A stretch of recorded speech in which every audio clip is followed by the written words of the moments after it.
and they've just picked up where they left off at the tail end of last season.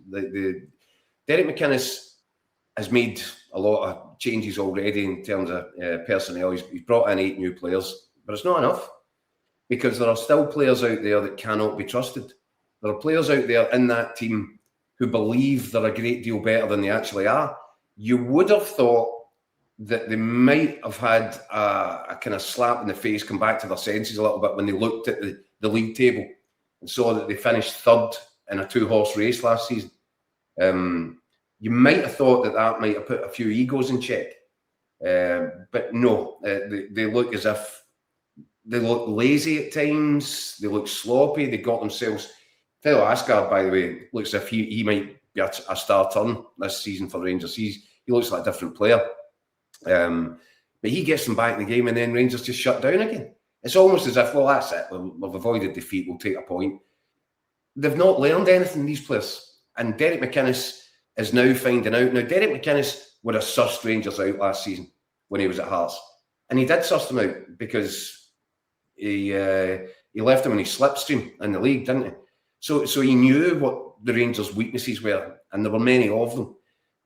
He now needs to sort it from the inside. He needs to work out who can be relied upon, who can be trusted. He'll be absolute. I mean, if he hasn't pinned Manny Fernandez to the dressing room wall after that game, I'd be stunned. Because that's what I'm talking about. That laziness, sloppiness, carelessness. All he has to do there is when Lachlan Rose makes his way and he's darting, he's got the foot down the accelerator to get into the 6-yard box. Manny Fernandez looks over his shoulder and just lets him go and then jogs back. Now, if he matches him and gets into the 6-yard box, he's got a chance then of dealing with it and preventing Lachlan Rose from getting a tap in. But he doesn't.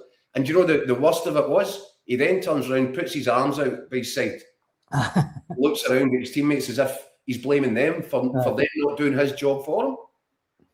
If I'm Derek McInnes, I'd be absolutely apoplectic about that.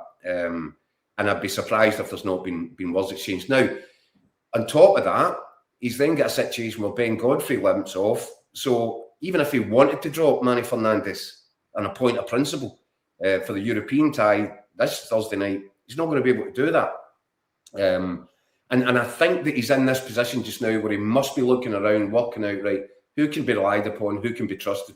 Manny Fernandez leaves Tannadice with a big black mark against his name because of that. But he's not the only one, and he's not Rangers' biggest problem, but he's kind of symptomatic of the problems that they had last season. That, you know, these guys have hardly a winner's medal between them, and yet they seem to have this ego. And Derek McInnes is going to have to knock it out a few of them, and he's also going to have to rely on people who haven't done a particularly good off the park in terms of recruitment. He's got Dan Purdy and Robbie Thelwell. I don't know how they survived last season, and they're still in place. And they've left their manager carrying a water pistol into a gunfight at the start of this season. He's not equipped. He doesn't have the game changers in the final third. He's desperately short of pace. He's desperately short of wide men, creativity, a little bit of craft. He doesn't have any of that. I don't know how Rangers can have allowed this to get to this stage where the season's upon us. It started, and all the things that you knew Rangers were crying out for, they've not been addressed. So I would imagine Derek McInnes, that'll be another thing on his to-do list. If he can't trust the guys that's meant to be giving him his players, and he turned up the heat a little bit on them after the game, where he said it really is, I have to say this, it's time for the new players to start landing. That's putting the pressure. That's pointing directly to the recruitment office and saying, any chance, you've got one job. So, you know, I don't know where Rangers go here. We've all talked about the names, and there's been plenty of them. And I think that Rangers recruitment office will probably say, well, these deals are the ones that will get done later in the month. But later in the month, we saw the way Russell Martin started last season. Derek McInnes knows he can't afford anything remotely similar to the way that Russell Martin started last season. Yeah.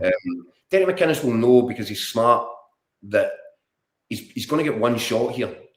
And if it doesn't go well this season, if he doesn't win the league or look like he might win the league or present some sort of silverware into the trophy cabinet this season, he'll know the noise will start against him.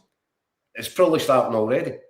So he desperately needs, as his recruitment department, to do their job in this window and in January, because he's going to need all the help he can get. And right now, they've not equipped him properly. He's not tooled up properly.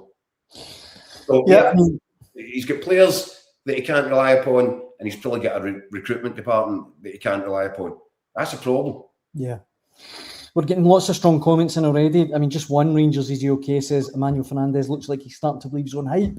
Lazy defending, dilly-dallying in the ball and jogging back is a terrible look. He needs an absolute rocket up him. That's just one. That's just a taster, Keith.